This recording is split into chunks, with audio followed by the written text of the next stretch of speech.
बात कह चुके हैं, आज फिर कहते हैं कि लोगों को लगता है कि लोटा भर के जल हम शंकर जी को चढ़ाते हैं।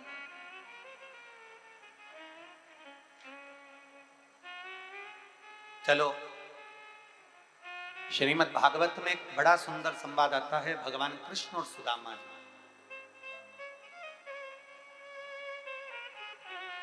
सुदामा जी जब द्वारकाधीश के पास में जा रहे थे, भगवान कृष्ण के पास में जा रहे थे, तब उनकी धर्म पत्नी ने, सुशीला ने, उनकी धर्म पत्नी ने, सुशीला ने पड़ोसन के यहाँ जाकर पड़ोसी से, अपनी पड़ोसन से पड़ोस में जाकर विनय कर लिया, मेरे पति द्वारका जा रहे हैं, मेरे पति द्वारका जा रहे हैं, आप कुछ दे दीजिए। उनके हाथ में रखकर मैं द्वारका भेजूंगी, द्वारकाधीश के पास में।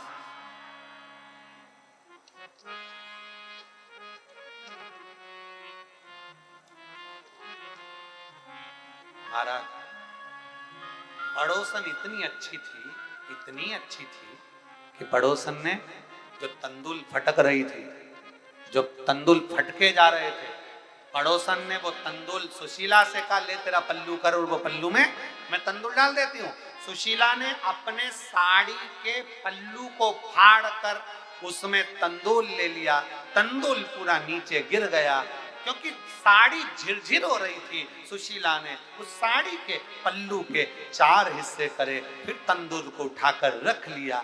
कचरा बीनती बीनती सुशीला तंदुल को लेकर जा रही थी, नयनों का अश्रु उस चावल पर, उस तंदुल पर पड़ रहा था। सुशीला ने वो तंदुल भगवान के सुदामा जी के हाथ में दे दिए। सुदामा जी वो तंदूल लेकर गए, और लेकर जब तंदूल पहुंचे और भगवान द्वारकाधीश के हाथ में जब वो तंदूल आए, तंदूल तो भगवान ने फाक लिए, पर भाभी की साड़ी का जो पल्लू देखा था वो पल्लू नहीं था, वो भगवान सुदामा जी का एड्रेस था, जिस एड्रेस पर मुझे भगवान के लिए 3 लोक का राज्य भेजना,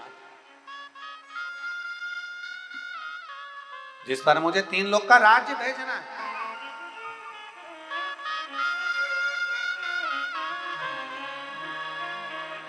एक बड़ा सुंदर भाव इसलिए लोग उसे गुनगुनाते हैं कि जितनी राधा रोई रोई कान्हा के लिए, जितनी राधा रोई रोई कान्हा के लिए,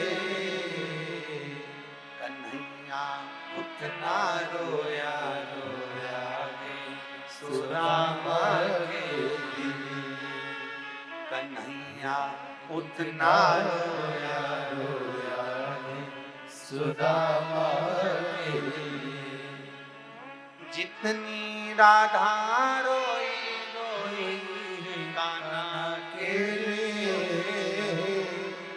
जितनी राधा रोई रोई कान्हा के लिए, कन्हैया उतना रोया रोया है सुदामा के लिए, कन्हैया उतना रोया रोया है सुदामा के लिए।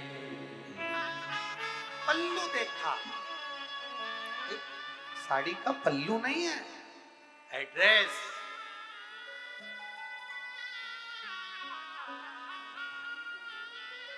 साड़ी का पल्लू नहीं था, एड्रेस।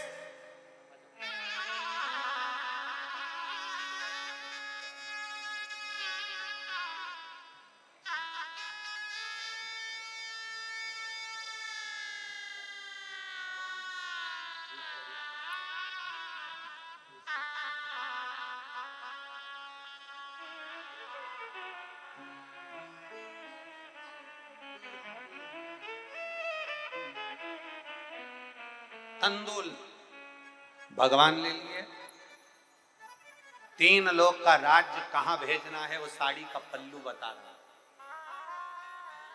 कई लोगों ने हमसे प्रश्न किया, आप कहते हो घर का लोटा घर का पानी लेकर मंदिर जाओ, इसका मतलब क्या है? हम कहते हैं श्रीमद् भागवत को पढ़ो, श्रीमद् भागवत महापुराण को पढ़ो।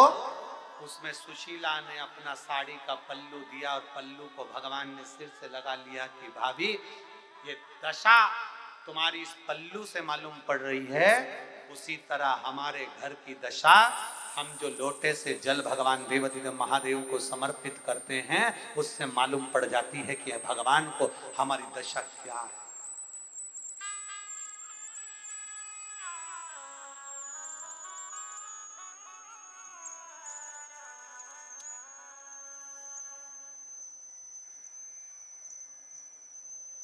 हमारी दशा क्या है, क्या दशा चल रही है, ये मालूम पड़ जाता है। क्या दशा